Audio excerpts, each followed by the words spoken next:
All right. It's Game Points here on TSN 690. Time to talk a little CFL here on the program as we will monitor the game in the background. Corey Crawford has been pulled by the Chicago Blackhawks. The net is empty. Hawks are trying to tie it. We will update you as it goes. But Mo, moving over to some CFL here talk. Let's talk some Alouettes, Montreal Alouettes in camp in Lennoxville. Dan Hawkins and company.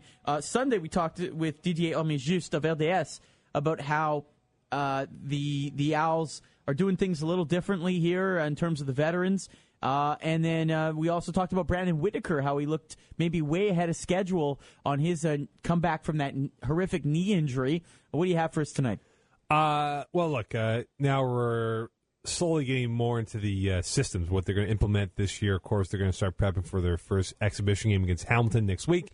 And watching some of the highlight clips of various player reactions and whatnot, I think the team not taking up bound by the fact that they have more hitting in practice, whereas with Coach Trestman, Mark Trestman that is, there wasn't much hitting at all. It was always team up, schemes, shells, that type of thing to avoid any serious contact, to keep the body rested, healed up, ready for a grueling 18-game season. And, sometimes a change is good.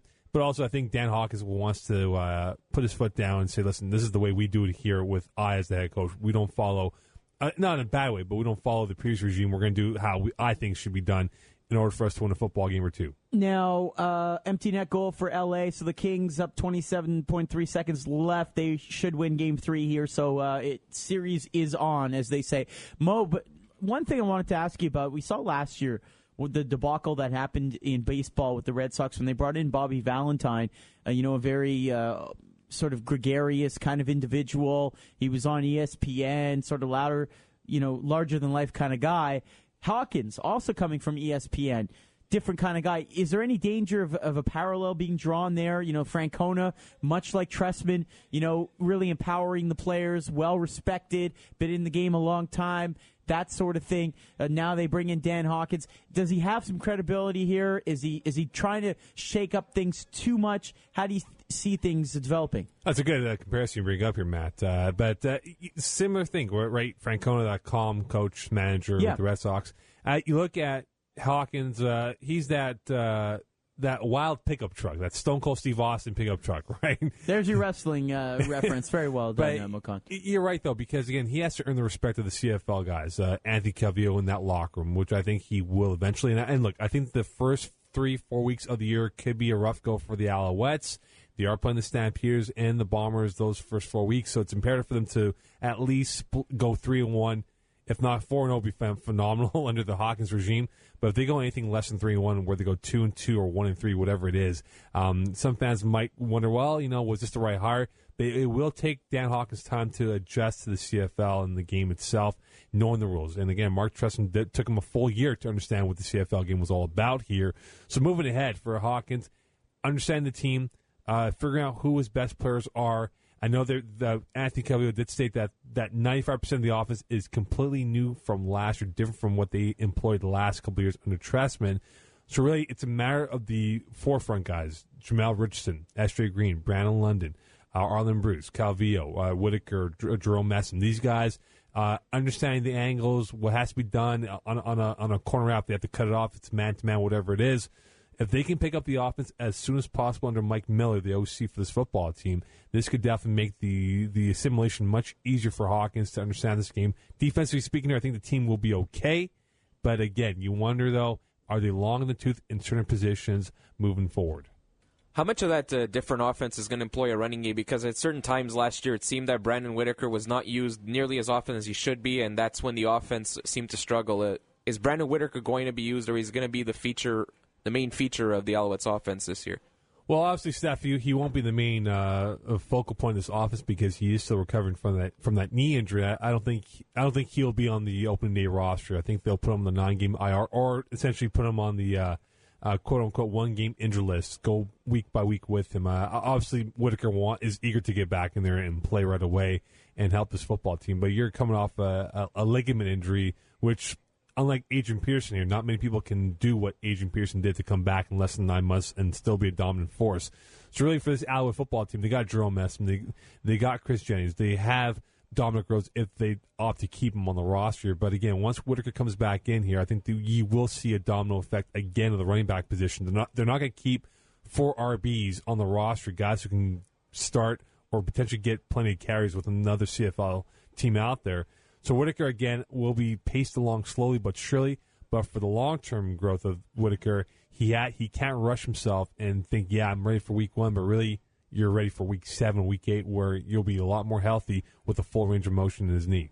All right, let's talk about some of the X factors involved in this roster. We had one of them on this program a few weeks ago, and that would be Arlen Bruce III, somebody who may be cut, who may make the team, not sure yet. He may return kicks, he may not. He's a guy in his mid-30s, larger-than-life type of personality. How's he going to mesh with that team? Your thoughts on how he's going to be fitting in and what you're hearing so far? I've heard so far so good. Teammates like him, but Arlen Bruce has a shelf life wherever he goes. Look, he's done the entire CFL East. He's played for Winnipeg, Toronto, Hamilton, BC, and now Montreal. He's got a short shelf life where he will produce. Look at BC when he got traded from Hamilton to BC. Did phenomenally well, won the Grey Cup. Following year, did okay, got hurt, and then they opted to go in a different direction. Same thing with Hamilton and Toronto. A 1 to 2 year period, he's amazing, but afterwards he kind of wears off on the team. I still believe that Arlen Bruce, I think he will be on the roster, but it will not surprise me if they go in a different direction. He's 35 years old. How much gas does he have left in the tank at that age again? And will he be willing to accept his role behind Jamel Richardson, behind Brandon London, S.J. Green, and be maybe the 4th option, if not the 5th option, when they bring on Eric Deslauriers, if he will be on the roster, Ezra Millington, or whoever the non-import receiver will be in a 5-receiver set formation here. So really, for Arlen Bruce, it could be a home run hit for the Alouettes, or it could be, well, you know what? Unfortunately, he doesn't have it to contribute to this football team, so we'll go in a different direction. Well, on an unrelated story to the upcoming season, Kyle Quinlan a few days ago saying to the Alouettes that he won't be playing for them. Instead, he'll coach at McMaster.